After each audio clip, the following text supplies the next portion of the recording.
کہ موضوع تشریف لا کر اپنے موضوع کے اعتبار سے اپنی تقریر پیش فرمائیں۔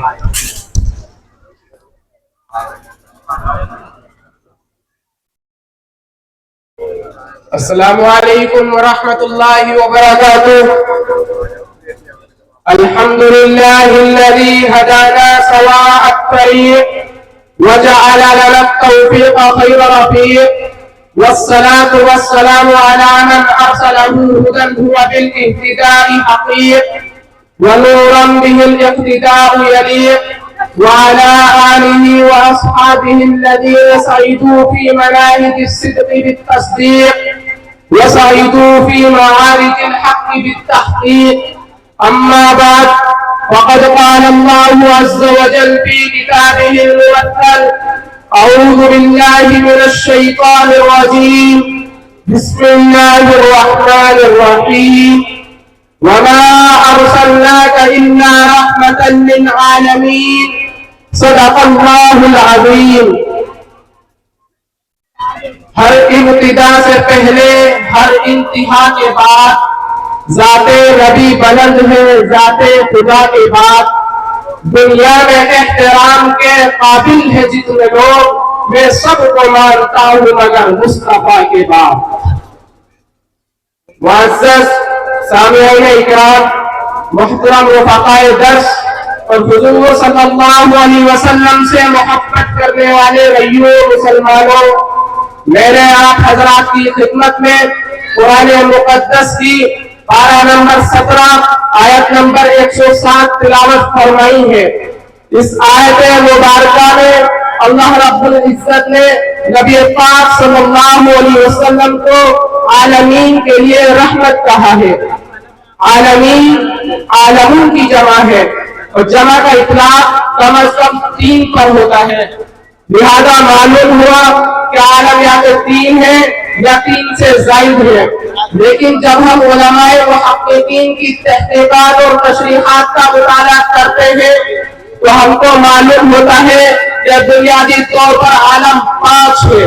نمبر 1 عالم ارواح، نمبر 2 عالم دنیا، نمبر 3 عالم برزخ، نمبر 4 عالم محشر، نمبر 5 عالم آخرت۔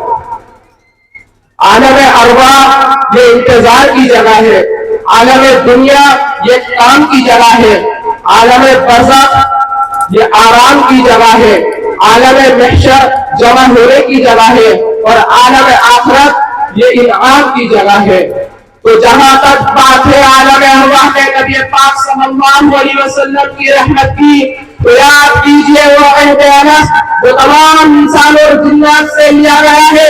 اللہ رب العزت نے تمام انسان اور جنات کی روحوں کو جمع فرمایا اور اعلان کیا کہ بتاؤ کیا میں تمہارا پروردگار نہیں ہوں؟ کیا بتاؤ کیا میں تمہارا پالنہار نہیں ہوں؟ آج یہاں حضرت آدم علیہ السلام سے لے کر کے قیامت تک آنے والا آخری انسان موجود ہے، لیکن سب کے سب خاموش ہے۔ لہذا حضرت آدم خاموش ہے، حضرت نوح خاموش ہے، حضرت شیس خاموش ہے، حضرت لوط خاموش ہے، حضرت ہود خاموش ہے، حضرت یعقوب خاموش، حضرت یوسف خاموش، حضرت زکریا خاموش، حضرت یحییٰ خاموش، حضرت موسیٰ خاموش، حضرت عیسیٰ خاموش، حضرت ہارون خاموش، حضرت داؤد خاموش، حضرت یوسف خاموش، حضرت عزیر خاموش، حضرت دانیال خاموش، حضرت یوشع خاموش، حضرت عیسیٰ خاموش علیہ الصلاۃ والتسلیم۔ جب ایسے ایسے جلیل الاقدار اور رفیع المراتب انبیاء علیہ السلام خاموش ہے تو کسی امتی کے لبوں کو چپش جان ہو، لیکن قربان چاہیے میرے اور آپ کے نبی تاجدار مدینہ،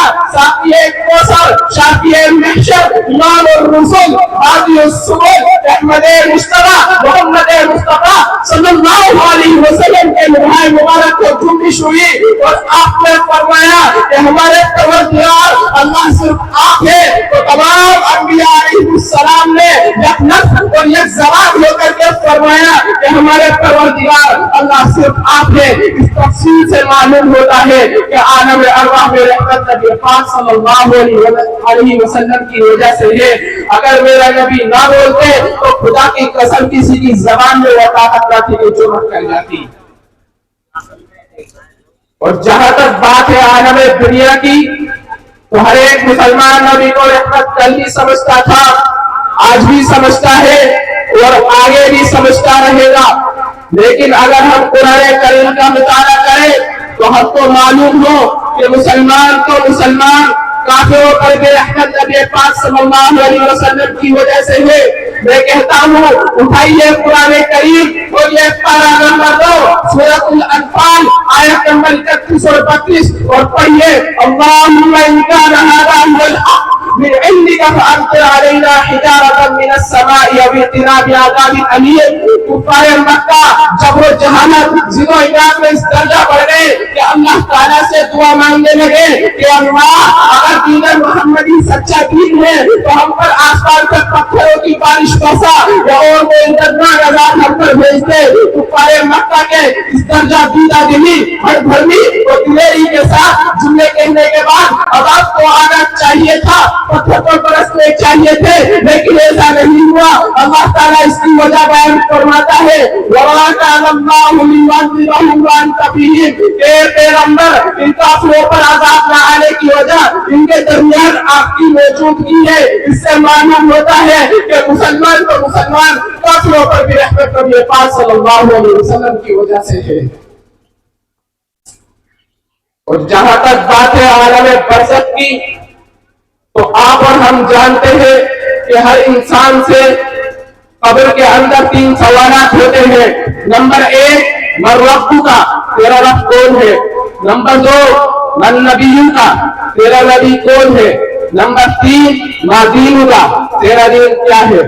تو جب تک بندہ نبی کے تعلق سے جواب نہیں دے دیتا اس وقت تک چین اور راحت کا خیال کرنا بے وقوفی اور نابلدی کی بات ہے۔ اس چھوٹی سی تفصیل سے معلوم ہوتا ہے کہ عالم برزخ میں بھی رحمت نبی پاک صلی اللہ علیہ وسلم کی وجہ سے ہے۔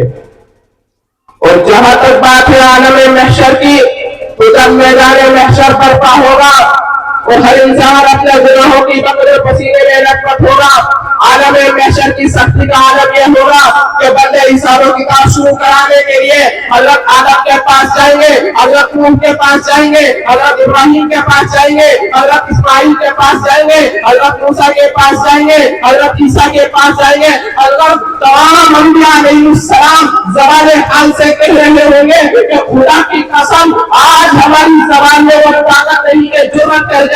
پھر امت پیارے نبی صلی اللہ علیہ وسلم کے پاس جائے گی، میرا نبی اللہ کو منانے کے لیے اللہ کے سامنے سجدہ کرے گا، یہاں تک کہ اللہ رب العزت کی طرف سے کہا جائے گا کہ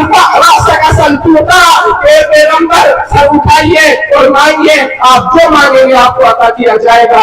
اس کے بعد آسانیوں کا سما رہے گا۔ اس سے معلوم ہوتا ہے کہ عالم محشر میں بھی رحمت نبی پاک صلی اللہ علیہ وسلم کی وجہ سے ہے۔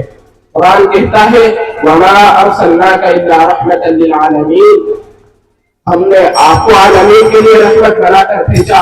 اللہ رب العزت آپ کو بھی اور مجھے بھی نبی پاک صلی اللہ علیہ وسلم کی رحمت کو اور عظمت کو سمجھنے کی توفیق عطا فرمائے، آمین۔ وآخر دعوانا الحمد للہ رب العالمین۔ اب حضرات کرام سماعت کر لیں۔